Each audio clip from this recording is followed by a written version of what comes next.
and right. Safe zone, vanofunga tinopera mira imuone. Safe zone nation vaweke seexation bonzo DJ Meya iwe Snow Foxy vachatidedza ku Red Fox Tracy andikundike nyango andishore.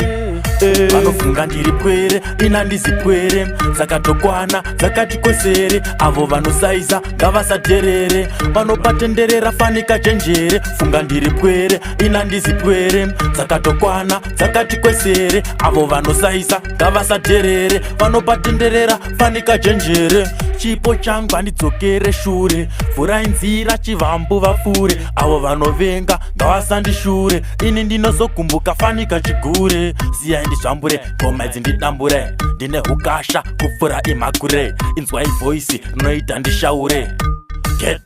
Ghetto blast vanofunga ndiri Pwere ina ndizi Pwere dzakatokwana dzakati kwesere. Avo vanosaiza ngavasaterere vanopatenderera fanika chenjere. Funga ndiri Pwere ina ndizi Pwere dzakatokwana dzakati kwesere. Avo vanosaiza ngavasaterere vanopatenderera fanika chenjere. Hanzi aya marombe saka mirai muone. Gore richipera iron torai mukombe chitotengai mombe ende avazopone vachitumira mamhepo isusu atidone ende avatigone. Ino isafe zone totemba Mwari iwe Satani usafone. Vane daka nesu ndatikamirai muone haipere nesori bvunza Dhanyeuka Dhoni. Vanofunga ndiri Pwere ina ndizi Pwere dzakatokwana dzakati kwesere. Avo vanosaiza ngavasaterere vanopatenderera fanika chenjere. Funga ndiri Pwere ina ndizi Pwere dzakatokwana dzakati kwesere. Avo vanosaiza ngavasaterere vanopatenderera fanika chenjere.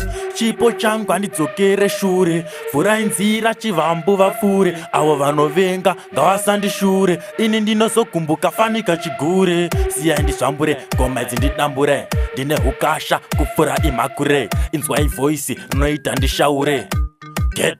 Ghetto blast vanofunga ndiri Pwere ina ndizi Pwere dzakatokwana dzakati kwesere. Avo vanosaiza ngavasaterere vanopatenderera fanika chenjere. Funga ndiri Pwere ina ndizi Pwere dzakatokwana dzakati kwesere. Avo vanosaiza ngavasaterere vanopatenderera fanika chenjere. Hanzi aya marombe saka mirai muone. Gore richipera iron torai mukombe chitotengai mombe ende avazopone vachitumira mamhepo isusu atidone ende avatigone. Ino isafe zone totemba Mwari iwe Satani usafone. Vane daka nesu ndatikamirai muone haipere nesori bvunza Dhanyeuka Dhoni. Vanofunga ndiri Pwere ina ndizi Pwere dzakatokwana dzakati kwesere. Avo vanosaiza ngavasaterere vanopatenderera fanika chenjere. Funga ndiri Pwere ina ndizi Pwere dzakatokwana dzakati kwesere. Avo vanosaiza ngavasaterere vanopatenderera fanika chenjere.